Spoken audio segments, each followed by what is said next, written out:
കോഴിക്കോട് തിരുവമ്പാടി തകർന്ന തരിപ്പണമായ റോഡിൽ ഗതാഗതം ദുഷ്കരമായതോടെ സഹായത്തിനായി സർക്കാർ സംവിധാനങ്ങളെ കാത്തുനിന്ന് സമയം കളയാൻ അവർ മിനക്കെട്ടില്ല.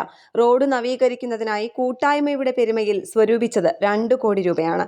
കോഴിക്കോട് മലപ്പുറം ജില്ലാ അതിർത്തിയിലെ കക്കാടംപൊയിൽ തോട്ടപ്പള്ളി ചെമ്പോത്തി റോഡ് ഗതാഗത യോഗ്യമാക്കാൻ പങ്കാളികളായത് വൻ ജനസഞ്ചയം. MLA ഫണ്ടോ പഞ്ചായത്ത് ഫണ്ടോ ഇല്ലാതെ നാട്ടുകാർ പിരിച്ചെടുത്ത തുക വിനിയോഗിച്ചാണ് 5 കിലോമീറ്റർ ദൈർഘ്യത്തിൽ റോഡ് കോൺക്രീറ്റ് ചെയ്തിരിക്കുന്നത്. ഉത്സവാന്തരീക്ഷത്തിലായിരുന്നു ഉദ്ഘാടനം. താമരശ്ശേരി രൂപതാധ്യക്ഷൻ മാർ റെമീജിയോസ് ഇഞ്ചാനിയയിൽ ഉദ്ഘാടനം നിർവഹിച്ചു.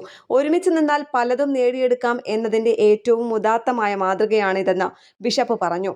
കുടിയേറ്റ ജനതയ്ക്ക് പുറമെ ഒട്ടേറെ ആദിവാസി കുടുംബങ്ങൾക്കും ആശ്രയമായ റോഡാണ് ഇത്.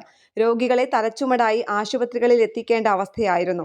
സ്കൂൾ വിദ്യാർത്ഥികളടക്കമുള്ള സ്ഥിരം യാത്രക്കാർ പെടാപ്പാട് പെട്ടു. വിളകൾ വിപണിയിൽ എത്തിക്കുന്നതിന് കർഷകർ അനുഭവിച്ച ബുദ്ധിമുട്ടുകൾ തീരാ ദുരിതത്തിൻ്റെതാണ്. കാൽനടയാത്ര ദുസ്സഹവും വാഹന ഗതാഗതം അസാധ്യവുമായ ഘട്ടത്തിൽ നാട്ടുകാർ ഒറ്റക്കെട്ടായി റോഡിനായി രംഗത്തിറങ്ങുകയായിരുന്നു.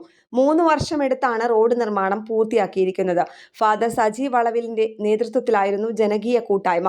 ഉദ്ഘാടന ചടങ്ങിൽ ഫാദർ ഡാൻഡീസ് കിഴക്കരക്കാട്, KC തങ്കച്ചൻ, തോമസ് വലിയപറമ്പൻ, VJ പൗലോസ്, വിൽസൺ ജേക്കബ് തുടങ്ങിയവർ പങ്കെടുത്തു. കേരളപ്രഥമ ന്യൂസ്, കോഴിക്കോട്.